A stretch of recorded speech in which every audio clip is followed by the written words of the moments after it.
So welcome back to my video series on RK-CAD training. This is part 4, Inner Crystal Engraving of a flat plane object. This is where you take a photograph and burn it inside the crystal. It's going to look photorealistic, but it's not going to have any depth. It's going to be flat. So to get there, the first thing you need to do is make sure that the laser is turned on and connected to your computer. Then when you click the Project tab right here, you're going to go back to Inner Carving and click that. And when it opens, it's going to be a small window, at least on my machine, like that. So I'm going to click and try and drag it bigger here. There we go. So we could see it a little bit better. It's going to open up with a picture of the crystal. If you watch the 3D inner engraving, this is very, very similar. I would suggest you go back and watch that because I'm not going to go over every detail here. And this is the 3D object view, so it does look exactly the same. What you want to do is click Plane Object, and that puts us into the Plane Object mode. And you'll notice up here there are some little Save and New and Open icons. Those are for projects, not the actual picture. So if you want to save the project, save it here. If you just want to open the picture, this is not where you do it. You do that over here under Open File. Before we do that, I would like to set my crystal size to what I want it to be. So I want to use a 50 by 50 by 50 millimeter crystal. Right now the default is 70 by 50 by 50. Again, this is X, Y, and Z. We're looking at a front kind of ortho view. I'm going to look at a normal front view by clicking this icon right here. And like in the 3D mode, these icons go quickly to various views of the crystal. So now we're looking at it at the front, and it is 70 millimeters wide because that's where it's set to. If I were to wanted to burn a 70 millimeter high by 50 by 50, I would change this to 50 and change my Z to 70, because in this particular program, Z is up and down, X is left to right, and Y is front to back when we're looking at the front view.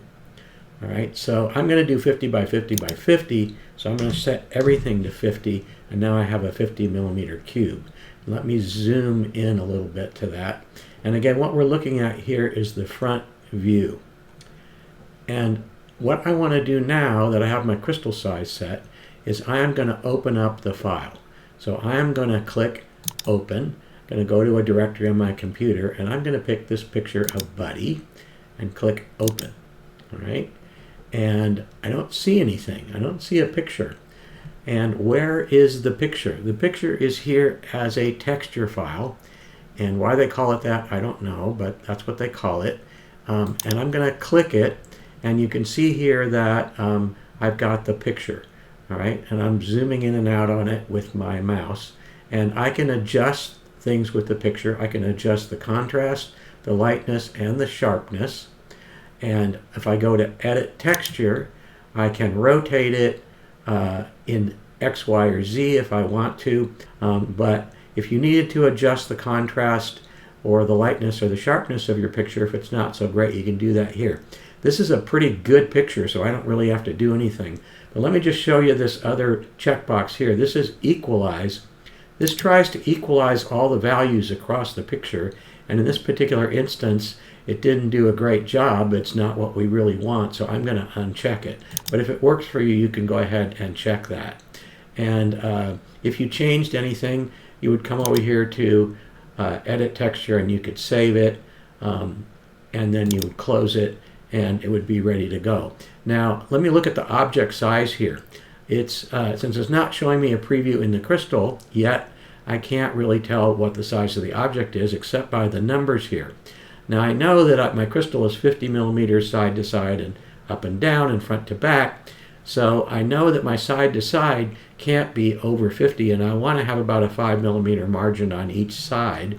So I'm going to set my width, which is the biggest number, to 40 millimeters. And this box here is checked by default. You probably want to leave it checked. This links these two numbers so that when you change one, the other changes proportionally, so you don't stretch the image or shrink the image, smush it. So I'm going to come over here and change this to 40 millimeters, and click off it, and that's going to automatically change the other one to match.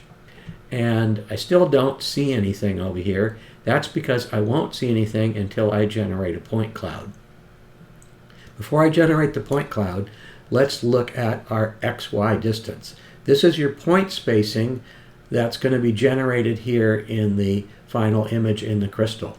There's also a Z spacing, we'll come to that in a bit, but XY is the number of points up and down, basically for X and Y. So the default is 5 millimeters, 0.05 millimeters rather, and that's a pretty decent value for photographs with a UV laser inside a crystal. You can actually go a little bit tighter, so I'm going to change this to 0.04. That's where I like to be. You can maybe go down to 0.03 and get away with it. What you're changing is the distance between the points. So the smaller the number, the less distance between the points. And since the picture size is staying constant, that means it's going to pack in more points. So it's going to be more dense. The smaller the number, the more dense it's going to be. Now, when you add density, you get detail. That's nice, except for the smaller you go, you run the risk of getting the points too close together and the crystal might crack. The other trade-off is that the smaller you go, the more detail you have, but you have more points, so it takes a lot longer to burn. So somewhere between 0.04 and 0.06 is going to be your sweet spot. You will just have to find that through experimentation and what you like. It also depends a little bit on your laser power settings, which we'll get to in a second. Now, let me go ahead and generate the point cloud, and we'll see what that looks like.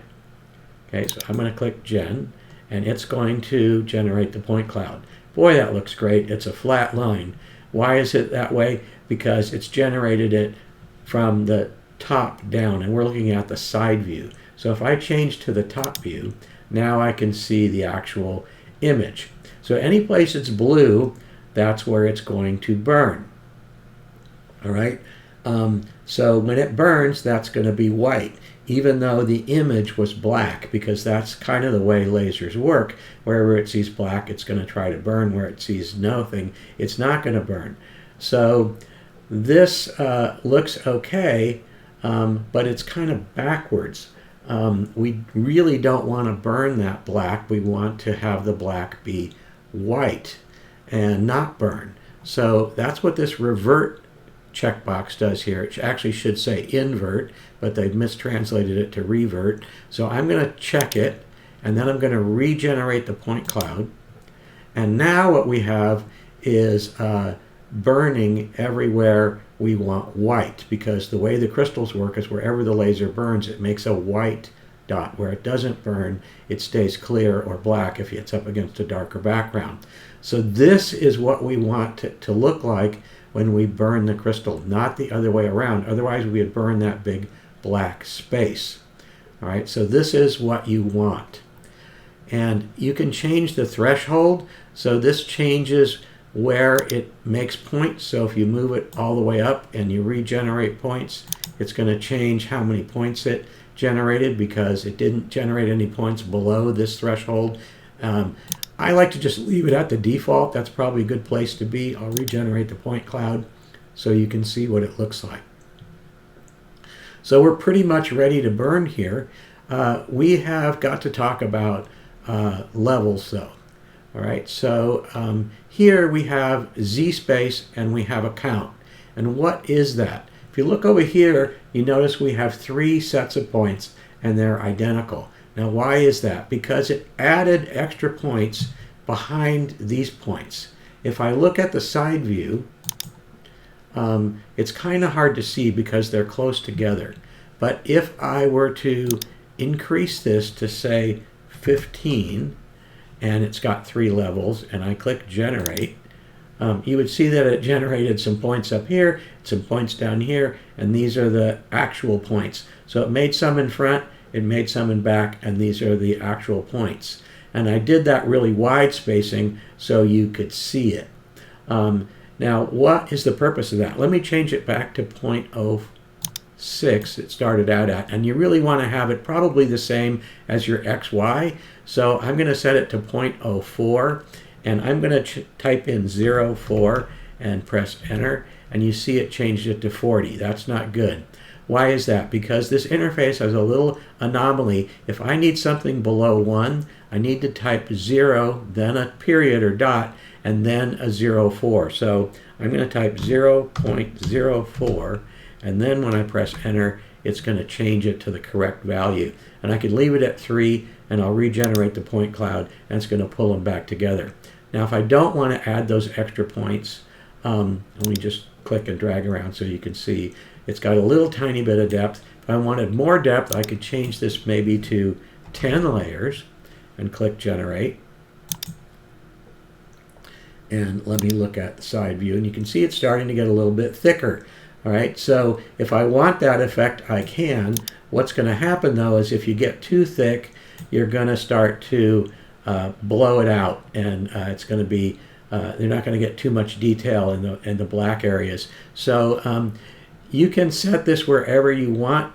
Just play with it to find a value that you like. You can go down to 1. If you go down to 1, it's not going to generate any extra layers, so you can see all these extra layers here. If I regenerate, you can see I've just got now 1 layer, and that might work just fine.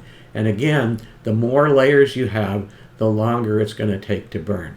So that's what this setting does, and this is kind of where you want to set it.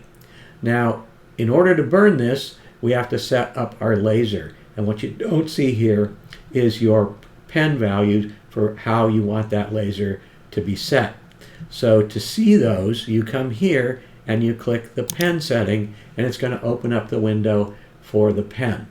Now, I talked about this in the 3D, but let's look at these parameters. Depending on whether you have your laser set for power or frequency, one or the other of these is going to be grayed out, so I can't change the power. I have to change the power by frequency and pulse width. And in the Getting Started series, I told you how to find out what these values mean for your laser and how to set them and how to change the effective power. And let's go down here to mark speed. Mark speed when we are doing a normal engraving on a flat piece. This would, when we're say doing a fill, this would affect the burn of the fill because the laser's on when it's moving from place to place, unless it's moving from object to object, in which case it's off. But when we are doing a point cloud, which is what this is inside the crystal, we are not burning continuously. We are only burning when it gets to a particular point, and it's staying in place. So the time it takes to get from point to point is what this affects, but it's not going to change the way it burns. The way to do that is with the power, but also you can come down here, click this more, and you can see that you've got something here called point time. This is the amount of time that the laser stays on a particular point. The larger the value, the longer it's going to stay on that point. Some laser systems call that the dwell time. Same thing. So if I change this value, I'm going to get a bigger and bigger burn on that point until it gets so intense that it's going to crack the crystal. So you're going to have to play with this. With my 5-watt laser, I like to set this at 0.03. If your laser is a little bit different, you might have to play with this value to find something that you like. The other thing is, the levels that you set over here is going to affect the brightness as well. So there's a trade-off between them. I like to leave my levels at 1 because that gives me the sharpest detail. Maybe set it to 2 or 3 to get a little bit of depth on the model. And I like to set my point time to 0.03. Again, if I click this, if I type I'm going to type 0.03 and press enter, look what happens to the point time. I get 0. That's not good. It's not going to burn anything. So again, I have to type 0.03 to get it to stick. Right? If I click off it, now it's there. And I click apply, that's going to send it to the laser. All right? And when I'm ready, I can red light it and I can click marking. All right? And the other thing that you might be interested in is this axis distance setting and the coefficient depth setting. I'm not going to go over this again because I went over it in depth in the 3D crystal module, so take a look at that near the end to find out how to set these. But for most canine crystal, you just leave these alone. This is not how you set where the image is in the crystal. The way you do that is with this bias control here underneath the object size. So let's take a look at the front view, and it's going to burn basically in the center. And let me zoom out a little bit. If I wanted to move it, say up to the top, to where when I set the crystal on its edge, it's going to be closer to the front, I can bias that. So the way this is right now, it's in the Z direction, all right? So I am going to move up my Z by clicking this, and it should move up the Z when I generate the point cloud again. See how it went up? Okay, and if I go down below 1, it's going to go down to the bottom. Right, so that's how you adjust where it is in the crystal. So that's how you do that. And that pretty much covers everything you need to know about inner crystal engraving on a plane object. Again, the most important thing that you'll want to worry about, let me go back to the top view, is whether this is inverted or not. And again, you want to look at the original picture. So let's go to Edit Texture. We'll go back to Show Texture, and it's inverted here. Let me uninvert it. Hold on a second. And we'll go back to Show Texture, Edit Texture. And you can see, like this area here in the eye is white. See that little dot there in the eye, that reflection? That's white. It's really white up here at the edge. So I want to make sure that those are black in the image that I'm looking at here. And you can see that right now they are. Okay, so if I revert this and click Generate the Point Cloud again, you can see that it is black. And the reason it was black in both is because when I click this revert, it did it to the image but not the point cloud. So if I were to generate the point cloud in this mode, you see how this is now white?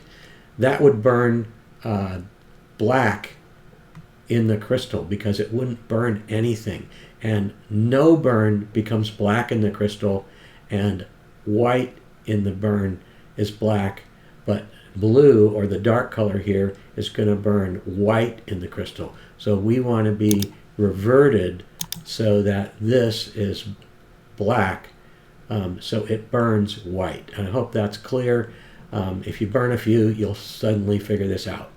Now, the background of the image is important. If you are going to invert the image, it's important that you have a black background to start with. If you have a white background and you invert it, that background's going to be black, and it's going to burn that background when you invert the image. So black background is the best. And you want to remove the background. There's no way to do it here, but you can do it in a lot of external programs. Photoshop has a background removal tool, and a bunch of others that you can find online. So that's the best way to do these pictures unless you want to see the background. Right, so that's it for this module. Come back for the next module where we're going to be going over some of the new things that they've just added to RK-CAD and the advanced drawing features.